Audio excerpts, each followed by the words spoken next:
அனைவருக்கும் வணக்கம். இன்னைக்கு இந்த நியூஸ் பேப்பர்ல என்ன இம்பார்ட்டன்ட் நியூஸஸ் இருக்கு அப்படிங்கிறத பார்ப்போம். முதல்ல பார்த்தோம் அப்படின்னா, நம்மளுடைய prime minister G7 meet attend பண்றதுக்காக கனடா வந்து போயிருக்கார். G7 அப்படின்னு பார்க்குறப்ப, G7ல என்னென்ன கண்ட்ரீஸ் இருக்காங்க அப்படிங்கிறத ஃபர்ஸ்ட் நம்ம தெரிஞ்சுக்கணும். ஓகேங்களா? ஃபர்ஸ்ட் அட்லாண்டிக் ஓஷனுக்கு லெஃப்ட் ஹேண்ட் சைடுல பார்த்தீங்கன்னா, USA அண்ட் கனடா. ஓகேவா? அதுக்கப்புறமா அட்லாண்டிக் ஓஷனோட ரைட் ஹேண்ட் சைடுல வந்து பார்த்தீங்கன்னா, UK, பிரான்ஸ், பிரான்ஸ் பக்கத்துல இட்டாலி, இட்டாலி பக்கத்துல ஜெர்மனி இவங்கலாம் வந்துருவாங்க. அத தாண்டி இந்த சைட் இந்த பசிபிக் ஓஷன்ல பார்த்தீங்கன்னா, ஜப்பான் வந்து வந்துருவாங்க. ஓகேவா? 1, 2, 3, 4, 5, 6, 7 கண்ட்ரீஸ். இவங்க தான் வந்து G7 கண்ட்ரீஸ் அப்படின்னு சொல்றோம். India is not a member in G7. ஓகேவா? இந்தியா வந்து மெம்பரா கிடையாது. இருந்தாலும் ஸ்பெஷல் இன்வைட்டியா நம்ப எப்பயுமே G7 மீட்டிங்ஸ் வந்து அட்டெண்ட் பண்ணிருவோம். சரிங்களா? லாஸ்ட் டைம் பார்த்தீங்கன்னா நடந்தது 50த் G7 மீட். எங்க நடந்துச்சு அப்படின்னா, நமக்கு அப்பூலியா அப்படிங்கிற சிட்டி. ஓகேங்களா? அப்பூலியா இன் இட்டாலி. சரியா? அதே மாரி 49த் மீட்டிங் வந்து நமக்கு ஹிரோஷிமால நடந்திருக்கும். ஓகேவா? ஹிரோஷிமா, ஜப்பான்ல வந்து நடந்திருக்கும். ஓகேங்களா? இந்த 49த் மீட் அப்படிங்கிறது தான் குரூப் 4 எக்ஸாம்ல கேட்டிருந்தாங்க. இப்ப நடக்க போறது 51st மீட்டிங். இந்த 51st மீட்டிங் எங்க நடக்க போகுது அப்படின்னா, ஆ நமக்கு வந்து கெனானாஸ்கிஸ் அப்படிங்கிற சிட்டி. ஓகேங்களா? கெனானாஸ்கிஸ் கனடால வந்து நடக்க போகுது. சரியா? ஸோ இந்த மீட்ல தான் நம்ம பிரைம் மினிஸ்டர் கலந்துக்கிறதுக்காக போயிருக்காரு. அடுத்தது IIT Madras signs MOU with TN apex to boost rural supply chains அப்படின்னு சொல்லி குடுத்துருக்காங்க. டிஎன் அபெக்ஸ் அப்படின்னு பார்த்தீங்கன்னா, Tamil Nadu agri business. So TN apex அப்படின்னு பார்த்தீங்கன்னா, Tamil Nadu food processing and agriculture export promotion corporation அப்படின்னு சொல்லி சொல்லுவாங்க. Tamil Nadu food processing and agriculture export promotion corporation. அவங்கள தான் நம்ம டிஎன் அபெக்ஸ் அப்படின்னு சொல்லி சொல்லுவோம். சரிங்களா? இவங்க வந்து பார்த்தீங்கன்னா என்ன பண்றாங்க அப்படின்னா, நமக்கு வந்து ஆ லைக் வந்து வேல்யூ அடிஷன் பண்றது, இல்ல போஸ்ட் ஹார்வெஸ்ட் லாஸஸ் வந்து கம்மி பண்றது, போஸ்ட் ஹார்வெஸ்ட் லாஸஸ் கம்மி பண்றது, இந்த மாரியான வொர்க்க தான் இவங்க பண்றாங்க. சரியா? லைக் வந்து பேக்கேஜிங், பிராண்டிங் பண்றது. இது எல்லாமே டிஎன் அபெக்ஸோட ஒரு வொர்க். அதாவது ஃபுட் ப்ராசஸிங் செக்டார வந்து எக்ஸ்போர்ட் ஓரியன்டடா மாத்தணும் அப்படிங்கிறது தான் இவங்களோட ஒரு அப்ஜெக்டிவ். அதுக்காக என்ன பண்ணியிருக்காங்க? MOU ஒண்ணு சைன் பண்ணியிருக்காங்க. யாரு MOU அப்படின்னா புரிந்துணர்வு ஒப்பந்தம். Memorandum of understanding. யார் கூட அப்படின்னா ஐஐடி மெட்ராஸ் கூட. இதுலருந்து நம்ம என்ன தெரிஞ்சுக்கணும் அப்படின்னா, இவங்களோட அப்ஜெக்டிவ்ஸ் என்ன அப்படிங்கிறத தெரிஞ்சுக்கணும். அப்ஜெக்டிவ்ஸ்ன்னு பார்க்கிறப்ப, promote food processing and agriculture export in the state. ஓகேங்களா? ஃபுட் ப்ராசஸிங்க ப்ரமோட் பண்றாங்க. அக்ரிகல்ச்சர் எக்ஸ்போர்ட்ட ப்ரமோட் பண்றாங்க. அடுத்ததா பார்த்தீங்கன்னா, export potential of agriculture produce. இத டெவலப் பண்றாங்க. அடுத்ததா பார்த்தீங்கன்னா, ஸ்டோரேஜ், ப்ராசஸிங் அந்த இன்ஃப்ராஸ்ட்ரக்சர் இது ரிலேட்டடான வொர்க் எல்லாமே பண்றாங்க. அதே மாரி minimise the wastage of agriculture and allied produce அப்படின்னு சொல்லி குடுத்துருக்காங்க.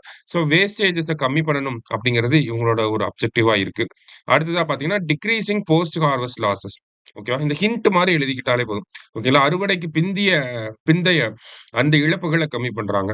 அடுத்ததா பார்த்தீங்க அப்படின்னா, scouting for modern technologies in the food processing sector அப்படின்னு சொல்லி குடுத்துருக்காங்க. ஓகேவா?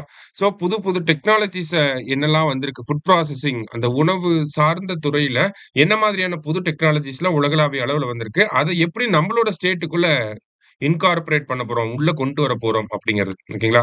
அடுத்தது சப்போர்ட் பண்றாங்க. எப்படின்னா இன்சென்டிவ்ஸ் மூலியமா, அசிஸ்டன்ஸ் மூலியமா சப்போர்ட் பண்றாங்க. எதுக்கு கீழ அப்படின்னா, தமிழ்நாடு ஃபுட் ப்ராசஸிங் பாலிசி 2018க்கு கீழ இவங்க பினான்சியல் இன்சென்டிவ்ஸ் அதெல்லாம் குடுத்து, இந்த ஃபுட் ப்ராசஸிங் செக்டார வந்து டெவலப் பண்றாங்க. சரியா? அடுத்தது monitoring and implementing various government schemes on food processing and agriculture export அப்படின்னு சொல்லி குடுத்துருக்காங்க. அரசாங்கத்தினுடைய இந்த துறைக்கான திட்டங்கள இம்ப்ளிமெண்ட் பண்ணி, அத மானிட்டர் பண்ணக்கூடிய ஆக்டிவிட்டீஸ் யார் தான் பண்றாங்க? இந்த ஃபுட் ப்ராசஸிங் செக்டார் தான் வந்து பண்றாங்க. ஓகேவா? அடுத்ததா பார்த்தீங்க அப்படின்னா, promoting and facilitating agricultural export by building the capacity of farmers and exporters. ஓகேங்களா? அதாவது வெவ்வேறு நாடுகள் வந்து பார்த்தீங்கன்னா, அவங்க நாட்டுக்குள்ள வரக்கூடிய பொருட்களுக்குன்னு ஒரு தரம் இருக்கணும் அப்படின்னு சொல்லுவாங்க. அந்த தரத்துல நம்ப ஃபார்மர்ஸ் வந்து ப்ராடக்ட்ட ரெடி பண்ணணும். அந்த தரத்துல நம்மளுடைய ஏற்றுமதியாளர்கள் ரெடி பண்ணணும் அப்படிங்கிறதுக்கான எல்லா விதமான ட்ரெய்னிங் ஆக்டிவிட்டீஸ், கெப்பாசிட்டி பில்டிங் எல்லாமே வந்து பண்றாங்க. சரியா? அடுத்ததா பார்த்தீங்கன்னா, to create platform to facilitate e-commerce, traceability and database maintenance. So அந்த காமர்ஸ் சந்தைப்படுத்துறது, அதே மாரி டேட்டாபேஸ் மெயின்டனன்ஸ் எல்லாத்துக்குமே வந்து ஒரு பிளாட்ஃபார்ம் கிரியேட் பண்ணி குடுக்குறாங்க இவங்க. அப்படின்னு சொல்லி இவங்க எல்லாத்துக்குமே அதுக்கு ஹெல்ப் பண்றாங்க அப்படிங்கிறது. சரியா? அடுத்தது இந்த துறையில எம்ப்ளாய்மென்ட் ஆப்பர்ச்சுனிட்டீஸ இன்கிரீஸ் பண்றது.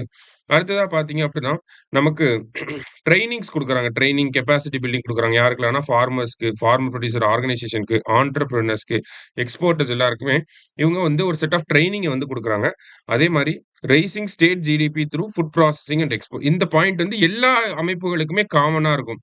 அவங்களுடைய துறைகள்ல அ வளர்ச்சிய கொண்டு வரது மூலியமா மாநிலத்தோட மொத்த ஜிடிபில வளர்ச்சிய கொண்டு வரணும் அப்படிங்கிறது. சரியா?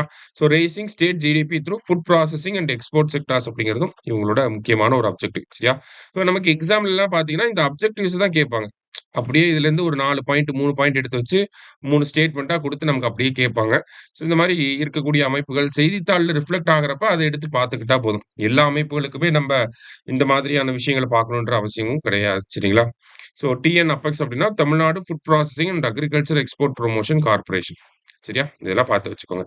ஸோ இதெல்லாம் தான் நமக்கு அப்ஜெக்டிவ்ஸா இருக்கு. ஸோ டிஎன் அப்பெக்ஸ் அப்படிங்கிறத பார்த்து வச்சுக்கோங்க. சரியா? அடுத்ததா பார்த்தீங்க அப்படின்னா,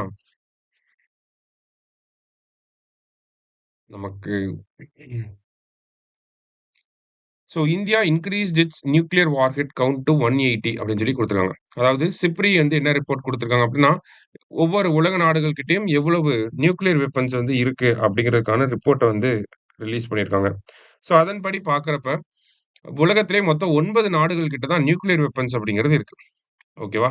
ஸோ 9 நாடுகள் கிட்ட மட்டும் தான் நியூக்ளியர் வெப்பன்ஸ் இருக்கு. என்னென்ன நாடுகள் அப்படின்னு பார்த்தீங்கன்னா, USA, Russia, UK, France, China, India, North Korea and then Israel. சரிங்களா? Pakistan, North Korea and then Israel. இவங்க கிட்ட மட்டும் தான் நியூக்ளியர் வெப்பன்ஸ் அப்படிங்கிறது இருக்கு. சரியா? ஸோ இதுல ஃபர்ஸ்ட் கண்ட்ரி யார் அப்படின்னு பார்த்தீங்கன்னா, ரஷ்யா. ரஷ்யா கிட்ட தான் அதிகமான நியூக்ளியர் வெப்பன்ஸ் இருக்கு. அதுக்கப்புறமா அமெரிக்கா. இந்தியா வந்து பார்த்தீங்கன்னா 6வது இடத்துல இருக்காங்க. 7வது இடத்துல யார் இருக்காங்க அப்படின்னா, பாகிஸ்தான் வந்து இருக்காங்க. நம்ம கிட்ட 180 நியூக்ளியர் வெப்பன்ஸ் வந்து இருக்கு. பாகிஸ்தான் கிட்ட 170 வந்து இருக்கு. சரியா? ஸோ நம்மளை பொறுத்தவரைக்கும் பார்த்தீங்கன்னா, 1974ல ஆப்பரேஷன் ஸ்மைலிங் புத்தா அப்படிங்கிறத பண்ணியிருக்கோம். சரிங்களா? Operation smiling Buddha. அடுத்தது 1998ல ஆப்பரேஷன் சக்தி அப்படிங்கிறத பண்ணியிருப்போம். இல்லையா? 2மே நம்ம பண்ண நியூக்ளியர் டெஸ்ட்ஸ் எல்லாமே. அடுத்தது நம்ப இந்த நியூக்ளியர் நான் புரோலிஃபரேஷன் ட்ரீட்டி அப்படிங்கிறது இருக்கு. 1968ல வந்திருக்கும். ஸோ இந்த ட்ரீட்டில நம்ப சிக்னேட்டரியா அப்படின்னு கேட்டீங்கன்னா, India is not a signatory to nuclear non proliferation treaty அப்படிங்கிறத தெரிஞ்சுக்கணும். ஓகேங்களா? நம்ப இந்த அணு ஆயுதம் தொடர்பாக எந்த இடத்துலயுமே கையெழுத்து போடல. ஆனா நம்ப வச்சிருக்க பாலிசி என்னன்னா, நோ ஃபர்ஸ்ட் யூஸ் பாலிசி அப்படின்னு சொல்லுவாங்க. ஓகே. அதாவது அணு ஆயுதத்த நாங்க முதல்ல பயன்படுத்த மாட்டோம். நம்ப முதல்ல பயன்படுத்த மாட்டோம். யாராவது நம்மளை அட்டாக் பண்றாங்க அப்படின்னா, அவிங்க மேல நம்ப இந்த அணு ஆயுதத்த யூஸ் பண்ணுவோம். அதுதான் நோ ஃபர்ஸ்ட் யூஸ் பாலிசி அப்படிங்கிறது இந்தியாவோட அஃபிஷியல் நியூக்ளியர் பாலிசியா இருக்கு. சரியா? ஸோ இன்னைக்கு முக்கியமான செய்திகள பார்த்திருக்கோம். நன்றி.